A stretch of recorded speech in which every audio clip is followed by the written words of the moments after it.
Hello and welcome to Rajya Sabha Television. You're watching The Big Picture with me, Frank Rausan Pereira. Oil Minister Dharmendra Pradhan called for a win-win formula that would safeguard interests of global energy suppliers and consumers during the G20 Oil Ministers virtual conference that was held on Friday. During his intervention at the video conference hosted by Saudi Arabia, the rotating head of the G20, Pradhan reassured the grouping that India will continue to remain a global energy demand center. On this edition of The Big Picture, we will take stock of the G20 oil ministers meet. Joining me on the program today are Anil Razdan, former Secretary, Energy, Ministry of Government of India, I beg your pardon, and also former Special Secretary, Ministry of Petroleum and Natural Gas. Jayant Dasgupta, former Ambassador of India at the WTO, and Subhomoy Bhattacharjee, Consulting Editor of the Business Standard. Thank you to all my guests for joining me on this edition of The Big Picture. Mr. Dasgupta, let me begin the program with you. Let's first talk about the highlights, really, as far as the G20 oil ministers meet was concerned, an unprecedented one. It was done over video conferencing. I think the few important things which were more or less sealed at this meeting were first that the deal between Saudi Arabia or OPEC plus countries and Russia and its allies over a 10 million barrels per day cut, that was more or less agreed upon. The other point was that Canada, US, Mexico, Brazil, etc., the other producers of oil, will also cut their production by up to 5 million barrels per day. The third point was that, and India brought this up quite emphatically, is that there has to be a kind of a balance that energy has to be provided at reasonable cost, and it should be affordable for the countries which consume it.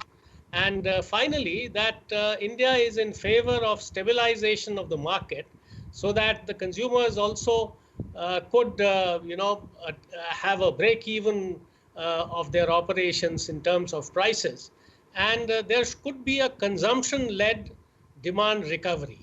So it has to be gradual, and of course we are all looking at a post COVID-19 scenario. So these are the positives. And the OPEC plus, as you know, have already decided that there would be a cut of about 6 million barrels per day from 2022 onwards. So that will remain in place. So these are some of the positives that have that can be taken away from the meeting. The point is that because Brent crude yesterday, I think, was ruling at about $31.5 per barrel, which is fairly low, the production in the US and Canada has already gone down of its own because it just can't compete with these low prices. But from all the industry figures that have come out, the break-even point is between $40 and $50 for most oil fields.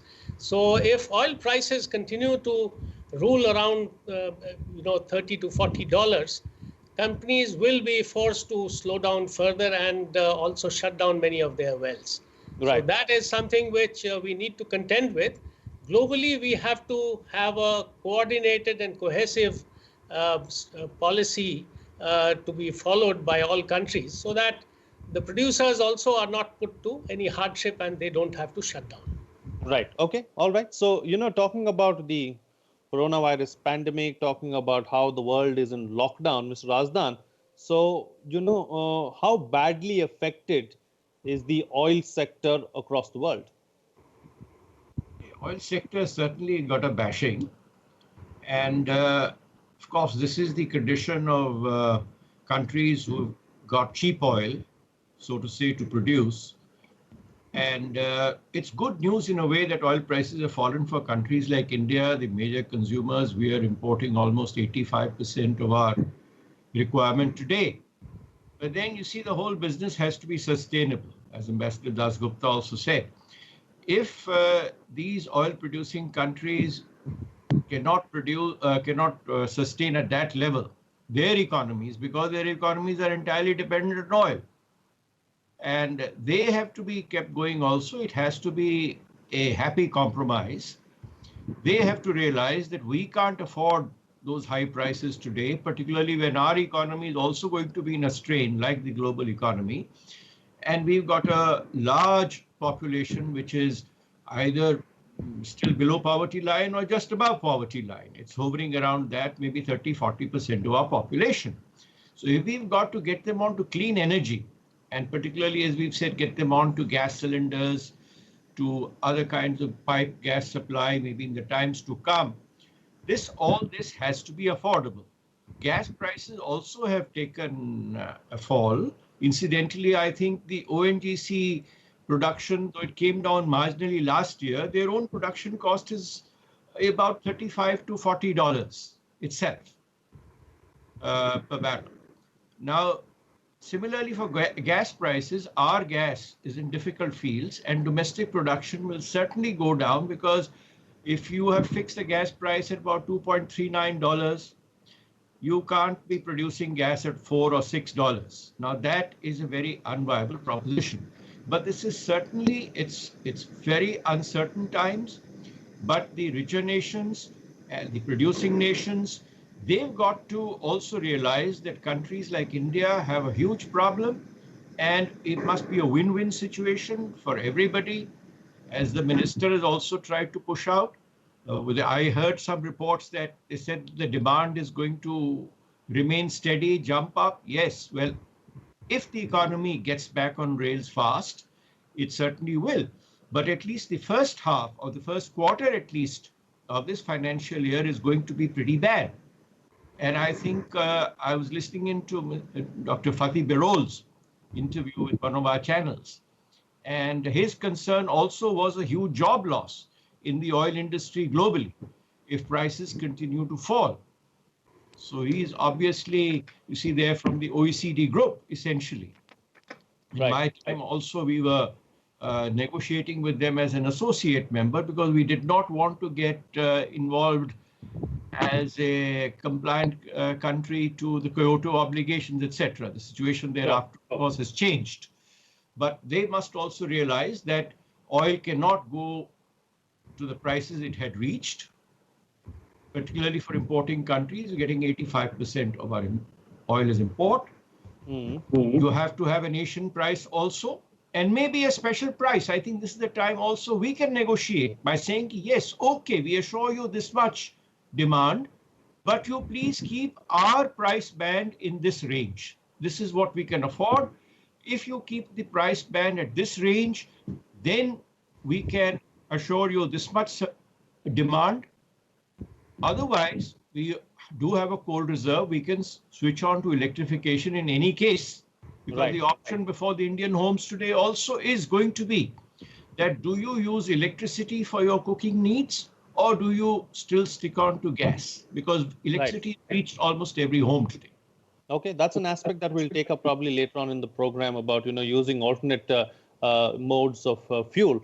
But Subhomoy, talking about a special price, I think a special price has already been reached between India and Saudi and UAE. I think it's about $30 a barrel for the next, I don't remember the exact duration of time, but that special price, I believe, has already been reached. That is one. Secondly, what would be a win-win formula for both the producers and the consumers from all of this?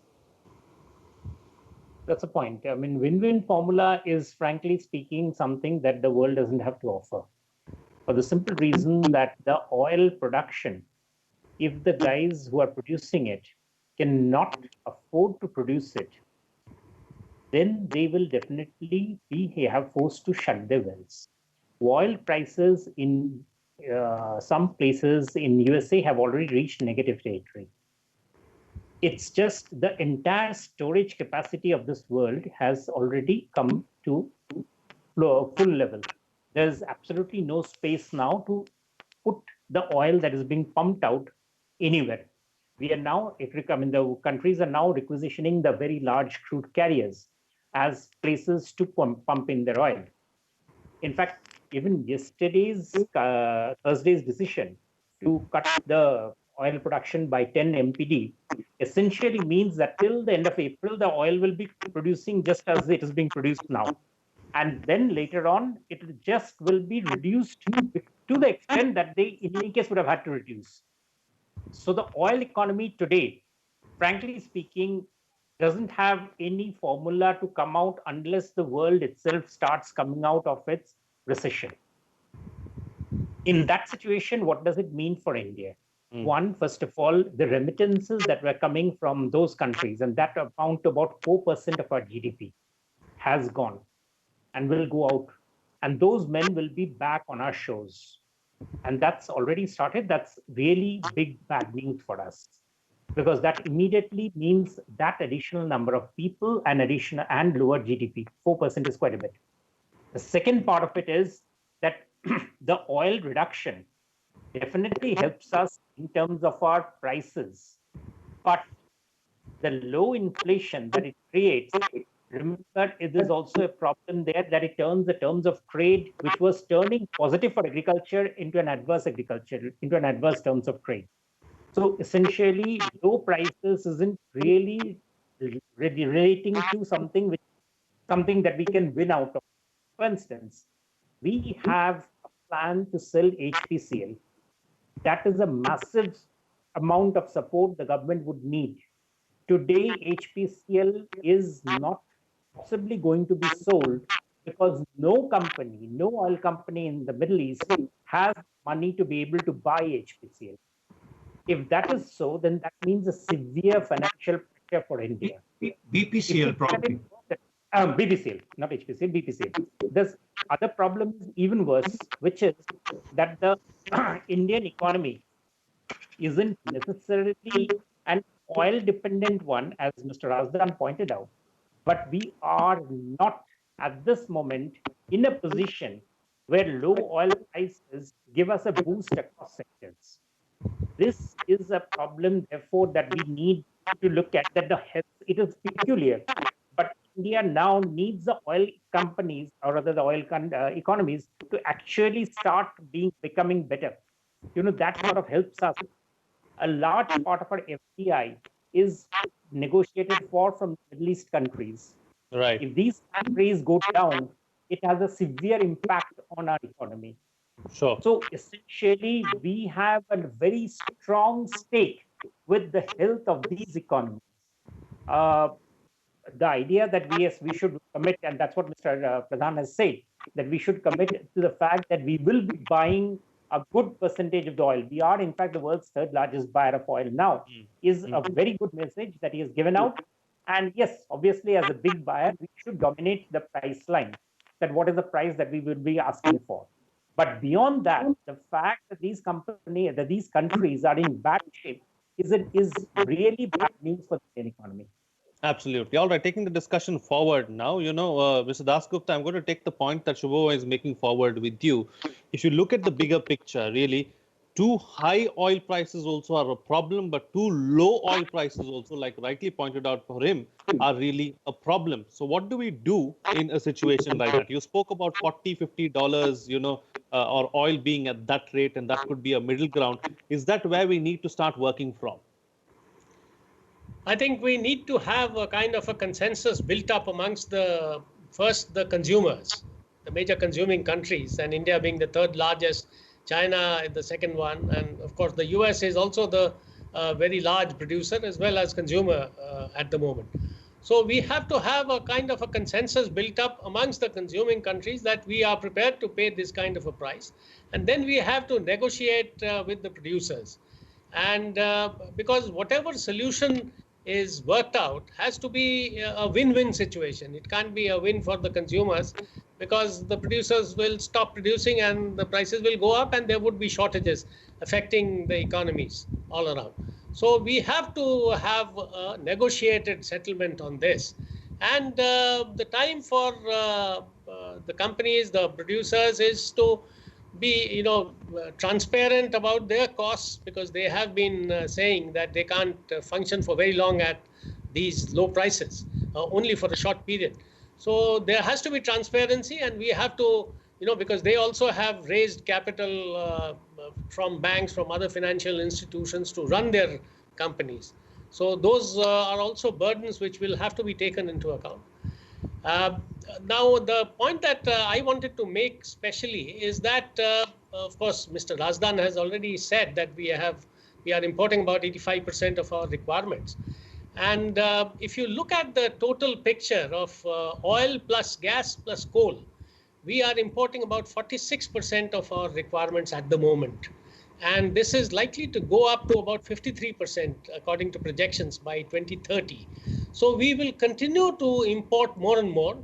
And of course, coal we can perhaps substitute, but our oil and gas will go up. Gas, there are some positive indications that coal bed methane, coal mine methane, and then coal gasification, and finally biodigesters can possibly provide some kind of local generation of gas which can reduce our burden of imports. But oil dependence will continue to remain, especially for our transport sector, and the other requirements which industries have of oil. So we have to assure that we will continue to be one of the top three. If not, we are supposed to move up to the second place in a few years' time in terms of oil consumption. So, and by 2035, there is another projection that 18% of the rise of global, energy will be because of India. So we will continue to have that dominant position in terms of a consumer, and we can leverage that in pushing others to come to an agreement. Because from the other side also, if you look at it, if they refuse to agree on a reasonable price, they will also be put out of business. Sure. Okay. Yes. All right, Mr. Razdan, let's talk about another aspect altogether now. What about alternate modes of fuel and energy? Frank, I just wanted to just pitch in one point here, or what Ambassador said, and that is, you see, shale, we are not considering the US pressure that will come on account of shale. Because I think what the traditional oil producers have been trying to do also is probably to push out shale and see how low they can go down. But I think the US will not sit silent in all this, and they might also try and pitch the price a little higher, which suits their shale production.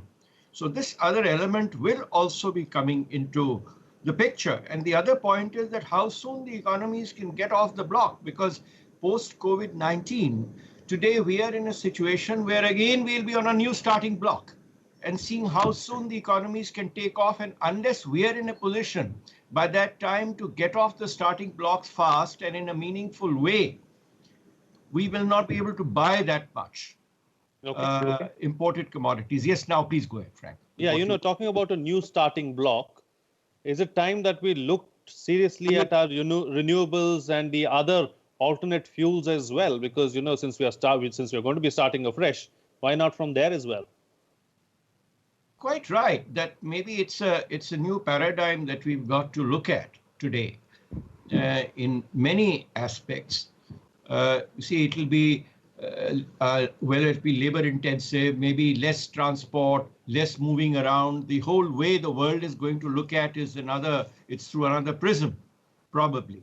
But as you said, the alternatives, yes. Renewables already we are pushing to a point. We shall also probably need to put pressure on, you see, at the end use. Unless the end use consumption comes down to suit renewable generation, that will be a problem.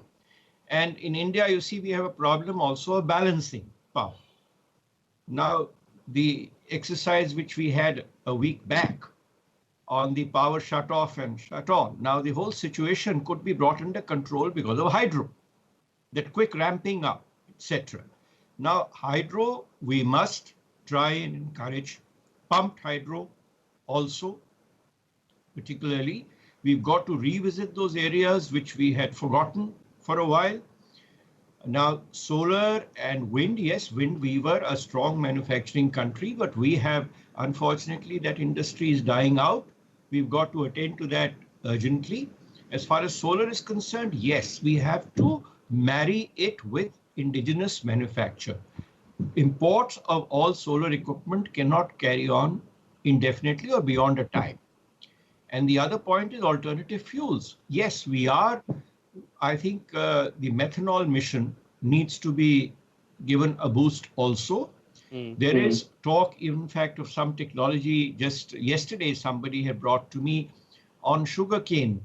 It's pressed mud, it's called, and getting gas out of it. With such technologies, have to see cellulosic alcohol and things like that. But we've got to relook at technologies and see how we can fit into the new world order that is going to start. Right. It's like the post-World War II. It's going to be an era of reconstruction, and we need to start investing quickly in the right places. There's, of course, a lot of pressure on the government to give cash grants to people, but I think my personal view is that it has to be job-oriented. You've got to give people employment quickly, settle new jobs for them, and make them start on new starting blocks. Okay, all right. Subhomoy, I'm going to go back to the point that Mr. Pradhan was making at the G20 yesterday. You know, he was talking, clearly it was a message that was sent out to our friends in West Asia as well, because, you know, over the last 6 years, we've seen an incremental improvement in the bilateral relationship between India and the Middle Eastern countries. So, you know, it's also important for us to keep that relationship going at some level. Absolutely. In fact, I would take a contraposition on the import issue to say that, you know, we today don't really need to be hassled about the fact that we are importing so much of oil. The Indian economy today is in a position where it can nicely balance the import requirement. And because of that, we can easily handle not only the imports, but it creates a huge leg up for us, just as what you're saying, in terms of the ability that we get to tap into the resources of these countries in the Middle East. And that is what Mr. Pradhan was talking about, that India's connections with these countries have become much more stronger at several levels. And that is something not just at the economic, but also the political level. So it is something that India is therefore very, very careful to nurture. For instance, in natural gas, we are actually sort of determining which way the natural gas investments will happen, both in Iran as well as in Qatar. Because as India moves more towards natural gas, we are planning to move towards about 15% from 6% as we have right now. That would actually determine the space of natural gas investments in the rest of the world. So yes, these are something that we now need to look at, and the paradigm has definitely shifted in terms of our need to think of it that whether we can afford the imports. There's no question about that. We really are there. The second part is that because we have, as Mr. Razdan and Mr. Razdan was pointing out, the ability to go in for renewable energy, we can use that as a trump card to solidify our presence in the energy matrix. In fact, we've already done that, and that is considerably significant because we are the largest mover on the renewable energy space. So overall, it is giving us a much larger menu of options which we never had earlier, and it is time to use this pandemic to make that position absolutely strong. Coming out of it, the starting block Mr. Razdan is talking about is something that we need to look at. Yes, that we need to right now determine which way the demand and the supply position of these energy matrix, of these energy sources pan out. Right. Okay, time to get closing comments now from all my guests with the best way forward. I'm going to ask you to be brief because we've got limited time on the program. Starting first with you, Mr. Dasgupta. I think this is kind of a watershed moment since World War II, and things will not be the same again. We have to look at new ways of solving problems. There will be new problems, and we have to be innovative, and at the international level, we have to be cooperative. Without international cooperation, we will not be able to break through this impasse and make progress. Okay, all right, Mr. Razdan. I tend to agree with that I think this new era which is going to start, it is a new start. That should be to our advantage. We should try and pitch in as a major consumer is our advantage. And we should use our workforce. For one, we've got all the missions in place. Now is the time to activate, motivate our population towards a new industrial or an occupational or employment revolution. and probably relook at agriculture. The way we've been looking at agriculture, it's been reduced to penury. We must look upon it as a business where people can get proper wage and there's efficiency and there's proper marketing and production. So I think that's the way to go about it. It's a whole new, hopefully a new world, unfortunately out of COVID-19. But yes, we'll have to look at the world as a new world, as a brave new world. That's the reality at the end of the day. So that's how we need to look at it, and that's how we need to go forward. And close the show for us, Subhomoy, with your concluding remarks. I'm slightly worried about the fact that some of the Middle East nations might slip back into trouble. And if that is so, then we will need to be slightly less sanguine about what happens. Everything will not be positive. So we will basically be a very, very large determinant of what happens in that part of the world. And that's something that in the future days we'll get to know. Thank you. Okay. All right. Of course, it looks like a challenging time ahead, and something that we need to be concerned about, something that we need to look at with new insights and with new eyes as well, is what the panelists are suggesting. With that, it's a wrap on this edition of The Big Picture. Thank you so much to all my guests for joining me on the program, putting things into perspective for us. That's it from me. See you again next time.